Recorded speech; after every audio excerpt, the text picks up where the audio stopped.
I got people depending on me. I got family depending on me. I gotta depend on me. But GP is definitely gonna be my favorite strand of smoke. Sign me up, 2.5 million. Sign me up, I need that. Damn, I be going through a lot of weed. Like, do not make me mad. You know what I'm saying? What they say, you petty, but bitch, I'm petty too.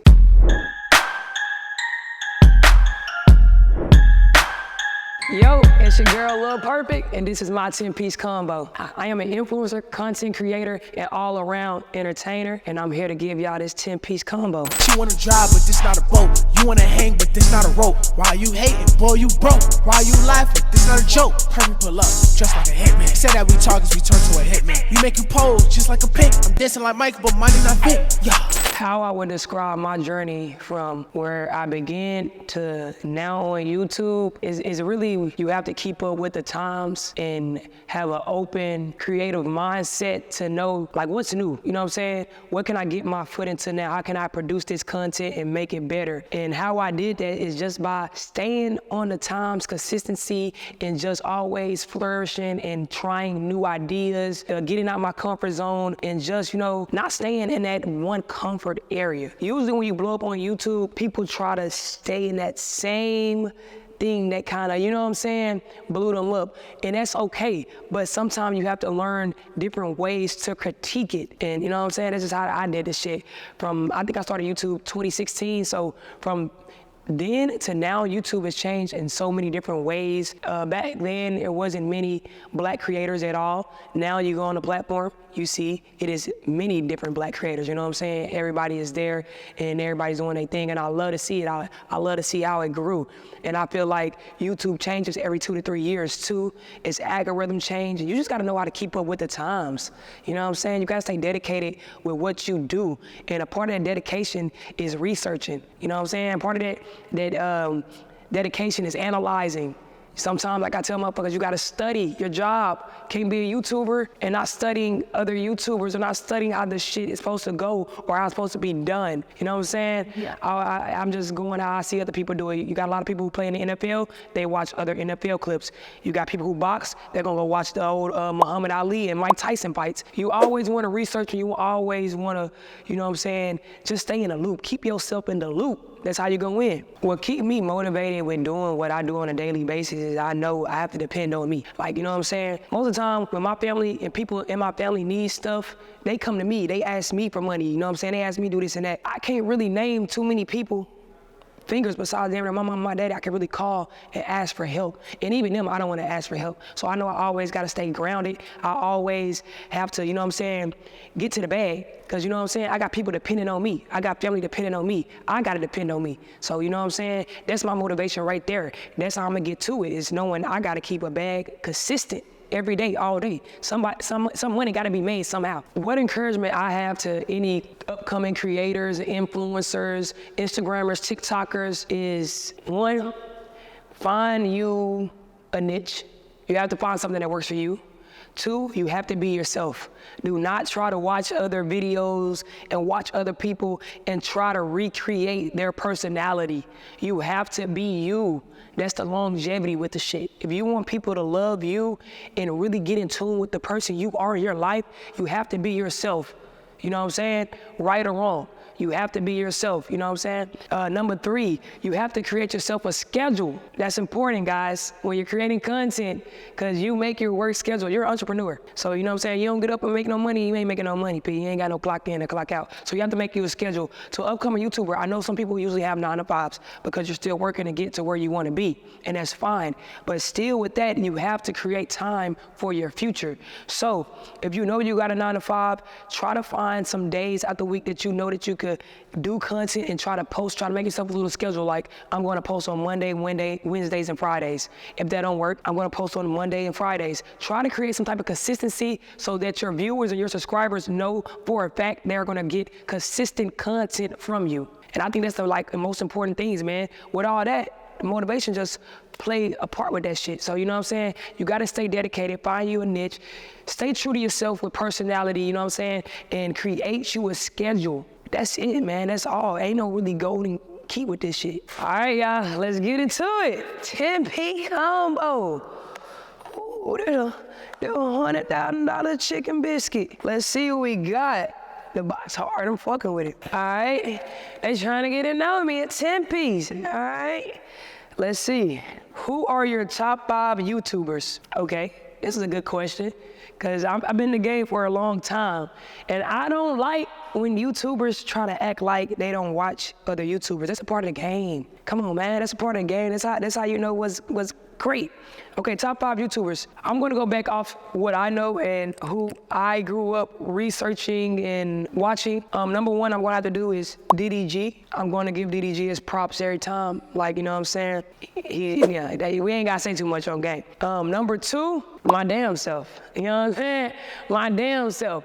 I put DDG first because I grew up watching DDG. Like, you know, he inspired me to do some of my videos. You know, dude was a great ass YouTuber, you know, so yeah, I'm gonna do number 1. Number 2, myself. You know what I'm saying? Number 3, who would I give number 3 to? I'm gonna have to give it to Mr. Beast. I feel like Mr. Beast put so much time and effort into his content, y'all.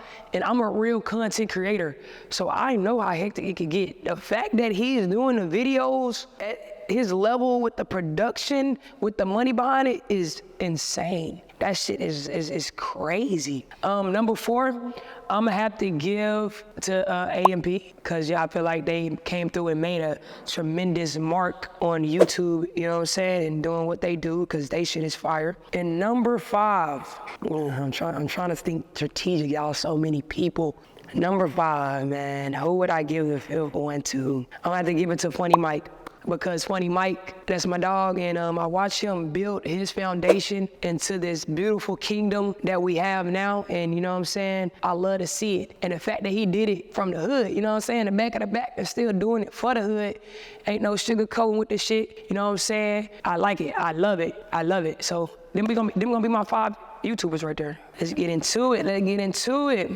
How were you in high school? The same damn way I am now. I'm a Libra, I'm blunt. So, you know what I'm saying? I'm assertive and shit. So, same way, man. You know, I've always been in love with what I do. So, I actually started like my journey of being an influencer in high school. I started at 16, where I started doing like little Instagram comment picture skits, and then that took my talents over to Vine. So yeah, me in high school was just very dedicated. I just went to school, bro. I graduated 3.7, so school was always easy to me. I always wanted to be like, okay, what the fuck can I do besides this shit? This ain't this easy. I turn in work, I do good on tests.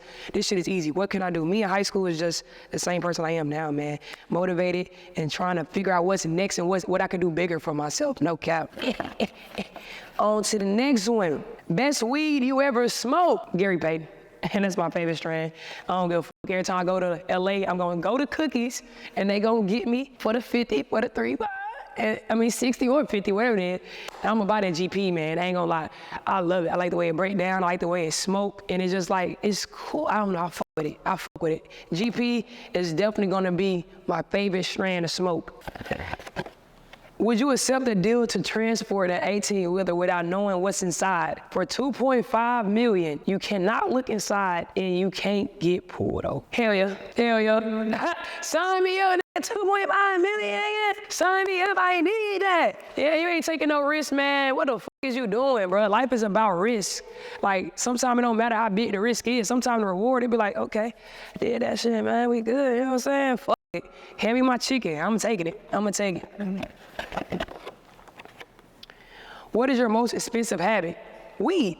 Shit, I smoke all day, every day. Probably goddamn a good 7th a day. Damn, I be going through a lot of weed. I ain't gonna lie, I just bought a QP for my cousin. That shit lasted like a week. But it ain't gonna lie, it's cause I was, you know what I'm saying, selling some of my partners some shit. But goddamn, yeah, I just noticed the most money I am gonna spend on some weed, cause I'm gonna always buy me some weed. I don't know, me and weed, we like a part of each other. The weed need me, I need the weed. Like, some people be saying weed make them have an anxiety attack and shit. And like me, weed like make my intellectual thoughts come out.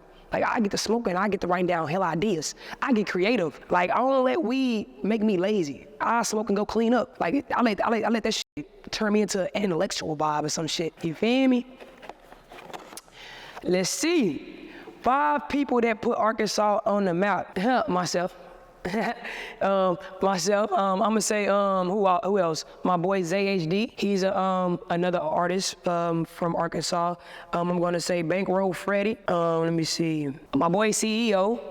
And I'm gonna give it to my other guy, Anthony. He moved to Atlanta. He got the big clothing brand out here, Xavier Anthony, XA. So I'm very proud of him, man. I feel like we all putting Arkansas on the map. I feel like anybody from your state, as long as you're doing something productive, we all doing some shit. You know what I'm saying? Can your non-black friends say the N-word? Hell yeah, my nigga. We all my niggas, you know what I'm saying? Like I grew up around black people, Mexicans, and trailer park white people, man. I ain't gonna lie to y'all, I'm from Southwest, so, you know, they call that bitch Mexico City back where I'm from. I grew up around motherfuckers that was dealing with the same struggles as me, you know, and still trying to identify themselves and find their identity and shit, you know, and trying to prosper out the life. So I grew up with a lot of Hispanics and shit saying, even some white niggas, you know what I'm saying? Some of them white boys get gutter, they get down on your ass, you know what I'm saying? So I just feel like shit, like we as black people, we use the word like, kind of like as like my nigga, like my dog, my family member. It's not a racial slur. So as long as I feel like this person is my dog, we locked in, we cool, what up my nigga, what up, why you good? It's all love, it's all love. Now we don't play that ER. Oh no, come up to me on that shit. I'm from Arkansas. You do got some of them too. But nigga, we ain't none of that gang. No, don't call me that. I ain't with the disrespect though, hell no. Do you prefer FaceTime, text, or call? This is a good one. Bitch, do not call me all day. I don't like bitch that call me all day. Like, you know how you got them bitches, they try to call you every 30 minutes? Like, bitch, you do not miss me that much. I prefer a FaceTime though, just depending on if I'm not busy. Now, if you could text a shit, text a shit. So to answer the question, I'm gonna say FaceTime. You know what I'm saying? I'd rather see your face, but don't FaceTime me you showing the ceiling and shit, bitch. Don't call. That's all I'm gonna say. What's your pettiest moment? Whenever somebody pissed me the fuck off, I'm gonna get petty. I'm a Libra. Like we troll to the extent. I'm gonna troll to the fullest. Like do not make me mad. You know what I'm saying? What they say? You petty, but bitch, I'm petty too. Last one? Oh, we done ran out of chicken biscuits. All right, Zodiac sign you don't like. Fucking Capricorns. Crazy bitch. You know what I mean? I can't fuck with the Caps. Them bitches be different. We don't get along. That shit almost just pissed me off reading that question. Oh God, just irritated me. Where is the strongest human muscle located? God damn, y'all. Y'all trying to put me back in school. Shit, I'm about to, hold on. Felt like I was lifting some shit. I'll say my back. Well, no, that ain't no, I'm gonna say the legs. Your legs strong. Wrong. It's the jaw. The jaw? That's why some of y'all be throat goats. That's why it's the strongest muscle. Okay. I learn something new every day. You learn something new every day. Oh, I feel like I'm gonna get it wrong. Is it the Pacific? That's correct. Yeah. See, my intellectual skills are coming back in. God damn, the last day. Is it Wyoming? That's correct. 2 for 3 ski. It's your girl Lil Perfect, and that was my 10-piece combo.